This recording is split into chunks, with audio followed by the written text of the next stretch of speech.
Guys, today I'm going to show you how to do a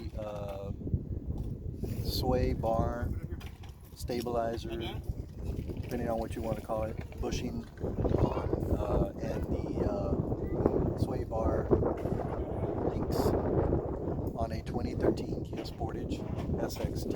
Okay, the reason why I'm doing this video is because I noticed that on YouTube there's really not a lot on a 2013 Kia Sportage, and every time I look I can't find anything. So I'm going to start posting videos that I make on the work that I do to my car, and I'll show you. The first thing that you need to do is you need to loosen the sway bar links right here. This is the sway bar link, okay? And then the sway bar is right here, this part right here that goes all the way down and goes all the way across to your car.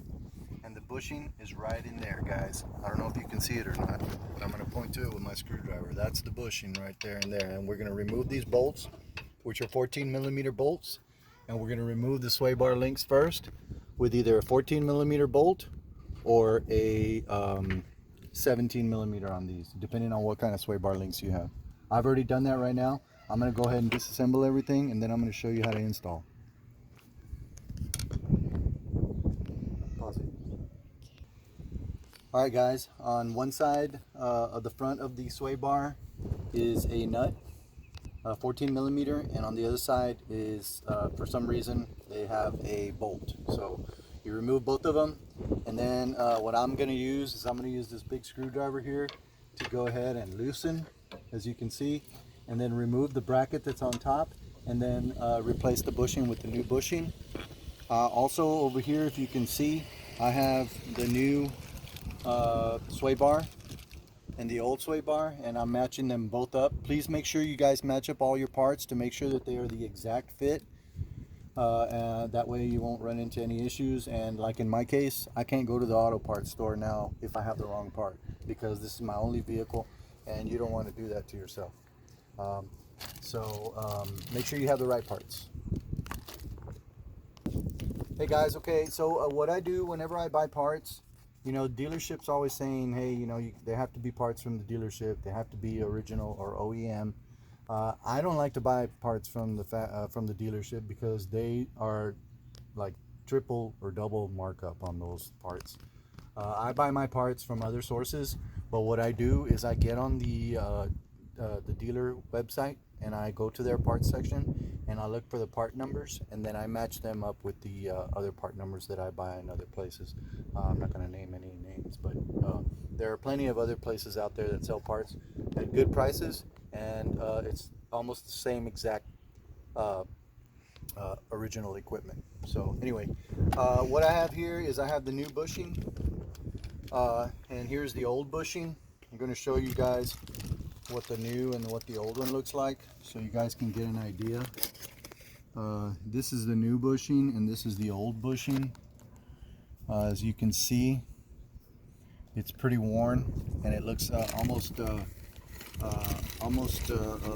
little bit bigger than the other one, stretched out. If you notice here, there's a silver part on here that the new part doesn't have on it. That's because this part has been butted up to a lip that's back there on the sway bar, and that's why you know that you're going to match up.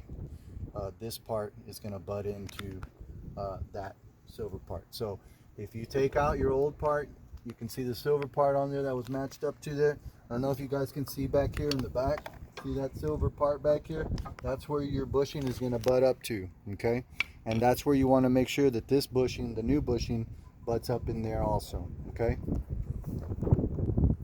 Alright guys, when you're putting your nuts and your bolts back on, it's always safe to use a little bit of the blue thread lock.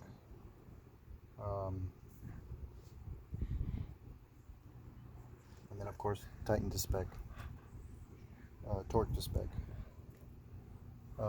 So as you can see, I already have my new bushing in, and I have the bracket that holds the bushing in place and that holds the sway bar in, and it's already in place. I'm going to go ahead and start my bolts by hand, as you should always with everything else, so you don't cross thread anything. And once I have the bushing on, I'll show you how to go ahead and install the sway bar link that we're also going to be replacing today. on this side. All right, guys, as you can see, I've already got the new bushing in. I went ahead and torqued these down, and this one down. This is the bolt on this side and the back part of the bushing, and in the front of it was a nut.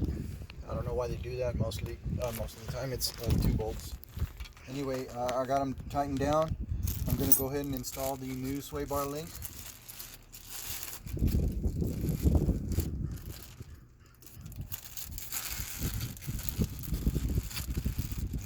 We match up to make sure that our parts are the same length, same, pretty much. Yep, looks good. Go ahead and get your lock nuts off.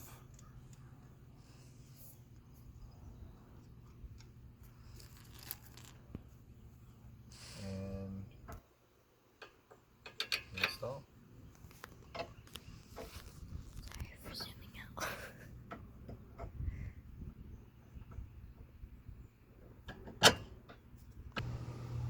Alright guys, now that you have your bushing in place, buttoned up, tightened up, you got your sway bar links also tightened up, buttoned up, torqued up, you're good to go. You do the next side the same way and get out on the road and drive it some more. This car's got 240,000 miles on it, and this is the first time I've ever had to change these out. See y'all next time.